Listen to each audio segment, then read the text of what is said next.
Bonjour et bienvenue dans Destination Bonheur.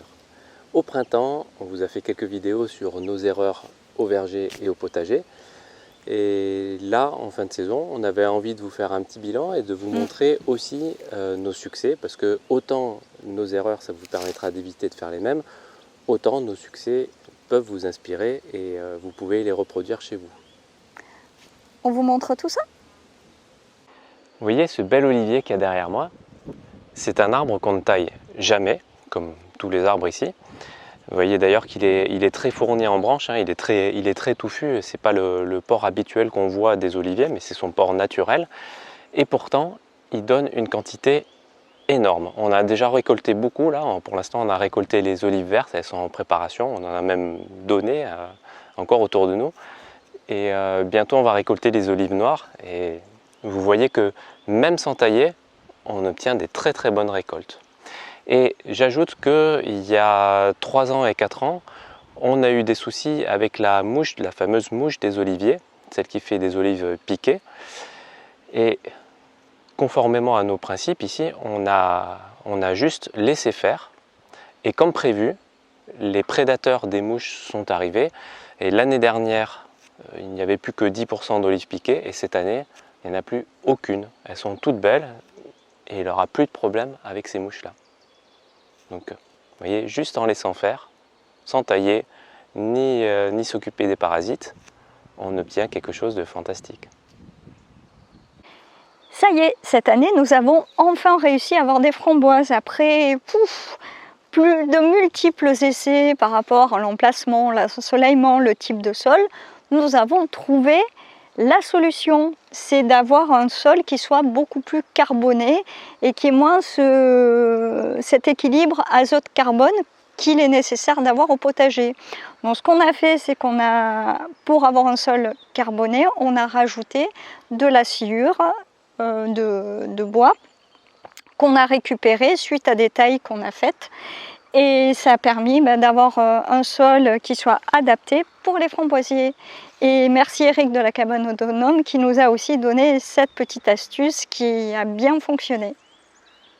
Alors je ne sais pas si vous vous souvenez de la vidéo sur quoi faire en cas de maladie au verger.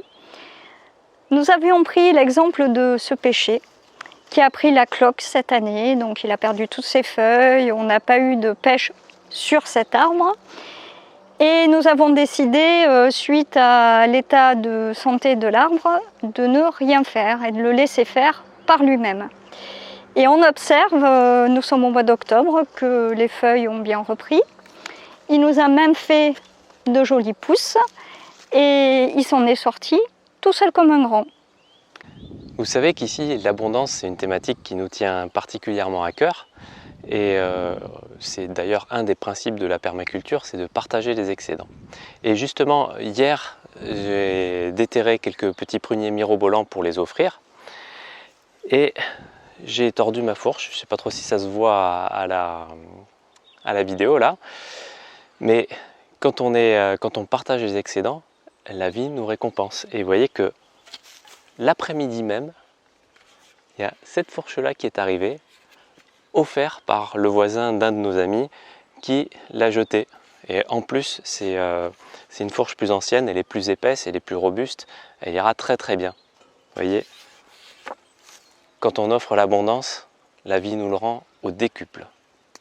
Alors nous avons aussi conseillé une amie pour une installation éventuelle de panneaux photovoltaïques en lui donnant des conseils par rapport à ses besoins.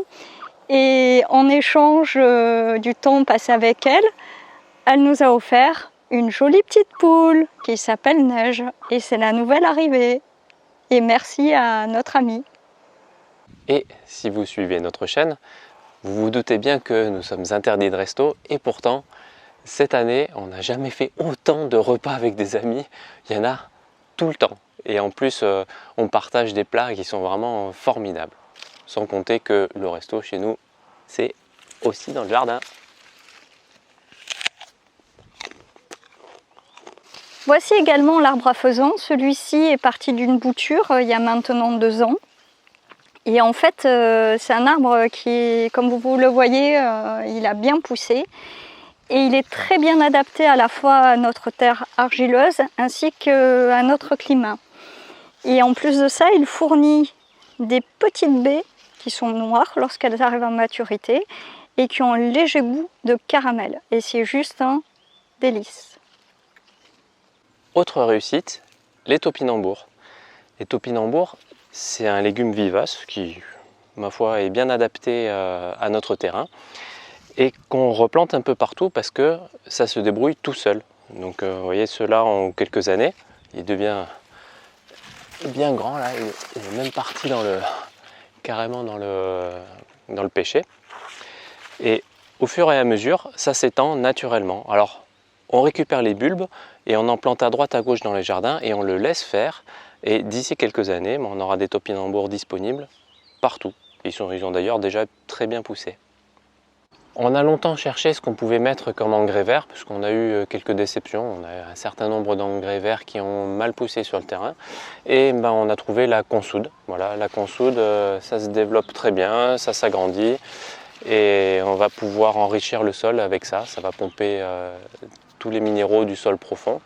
Et ça va nous rendre très fertiles tous les carrés de potager.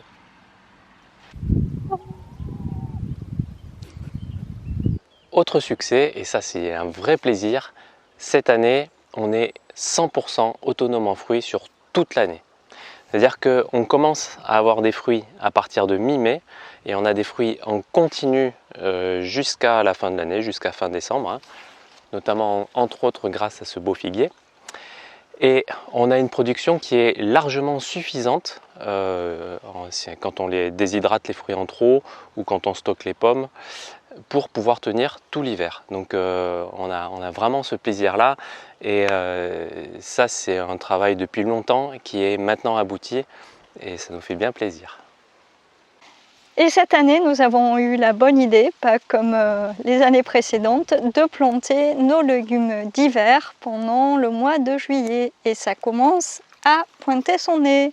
D'ailleurs, on a fait plusieurs carrés pour avoir divers légumes pendant l'hiver. Nous avons eu également la bonne idée de regrouper derrière la maison, côté nord, durant l'été, tous nos boutures et nos semis d'arbres.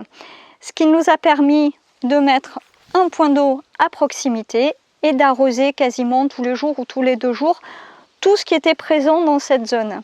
En fait, ce qui se passe, c'est que comme les boutures et les semis sont dans des petits pots, donc ils ont peu de réserve en eau et les racines, elles sont petites aussi et ne peuvent pas se développer. Et ça nous a permis d'arroser très facilement tous les jours ou tous les 2 jours donc tous ces pots et de les maintenir en forme et en vie. Et le résultat est là puisqu'on a un pommier, micoucoulier, abricotier, un pêcher, un noyer, enfin tout a pris et est resté en vie durant cet été. Cette année, nous avons testé les betteraves fourragères avec beaucoup de succès. Ce sont des betteraves qui sont très robustes, qui décompactent le sol, elles sont énormes, donc déjà elles vont travailler elles-mêmes le sol. Ça produit énormément, c'est très sucré, c'est super pour ajouter dans des fermentations, par exemple de courgettes, tout ce qui a un goût un petit peu neutre, on le rajoute avec dans les fermentations et ça donne un goût très sucré. Et ça marche extrêmement bien. Donc on est très content, on en a testé un petit peu cette année, on va en mettre beaucoup plus l'année prochaine encore. En plus de ça, le feuillage est très bon à manger. On les mange comme des blettes, par exemple à la vapeur avec des pommes de terre, c'est super bon. Et les poulettes adorent ça. Si vous voulez faire plaisir à vos poulettes, vous cueillez quelques feuilles, vous les découpez en petits morceaux et là, elles vont vous adorer. On a l'habitude de pailler énormément le potager parce que c'est très bien, ça nourrit le sol, ça garde l'humidité, ça protège un peu les plantes qu'on a semées. Et cette année, on a en plus paillé les allées et ça permet de bien réduire la pression du chien-dent et des potentilles qui se multiplient très vite chez nous et qui prennent parfois le dessus par rapport à ce qu'on a semé. Donc là, on est très content et on va continuer à faire comme ça les années suivantes.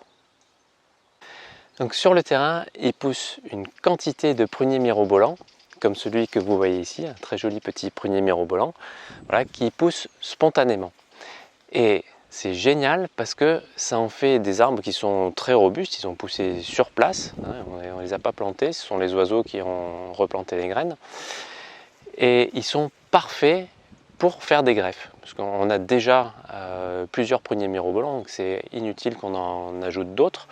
Par contre, on peut greffer dessus toute la famille des prunes, donc des Red Cloud, des Quetch, des Mirabelle, des prunes dentes. Et c'est ce qu'on a fait sur le prunier derrière, et nombre d'autres d'ailleurs. Et vous voyez qu'ici, on l'a greffé à ce niveau, et ça a poussé jusque là. Donc là, dans l'année, la greffe a pris 1 mètre à peu près. Là, qu'est-ce qu'on a mis? On a mis des Quetch d'Alsace. Et on en a beaucoup d'autres qui ont très bien pris. Vous voyez, c'est formidable. Là, ce sont des arbres fruitiers qui sont sans entretien. On s'en occupe plus jamais, on n'a pas besoin de les arroser. Maintenant, ils vont donner, tout ce qu'on aura à faire, c'est récolter. C'est génial. L'an dernier, à la même époque, j'ai fait un stage en permaculture chez Rémi du Jardin des Merveilles. Et là-bas, il avait disponible des poires de terre, ou qu'on appelle yacon. Et je me suis dit, je vais tester chez nous pour voir un petit peu ce que ça donne. Et j'en suis très contente. C'est-à-dire que ces poires de terre, on peut manger le tubercule. Et effectivement, les résultats sont assez probants et intéressants. En plus, c'est un tubercule qui est légèrement sucré et dont j'apprécie énormément le goût. Là, c'est un actinidia, ou bien kiwi, que nous avons installé il y a maintenant une dizaine d'années. Et on nous avait dit qu'il faut éviter le vent, il faut éviter les sols pauvres. Et il faut surtout beaucoup arroser. Bon, et puis, dernière chose, il faut être patient. C'est-à-dire que cet arbuste, il a 10 ans. Et effectivement, au bout de 10 ans, il a vraiment boosté cette année. Et il a bien poussé. Nous n'avons pas encore des kiwis, mais ça ne saurait tarder. Après, j'avoue, je ne me souviens plus si c'est un mâle, un femelle ou un auto-fertile. Mais c'est pas grave, nous avons planté d'autres kiwis à proximité.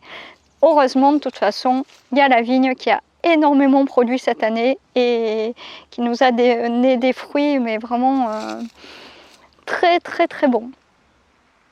En tout cas, nous espérons de tout cœur que ce que nous vous avons montré et partagé avec vous vous sera utile à la fois dans votre potager ainsi que dans votre quotidien. On vous souhaite énormément d'abondance partout dans votre jardin, dans votre vie, et on vous souhaite beaucoup de bonheur et on vous dit à bientôt. À très bientôt.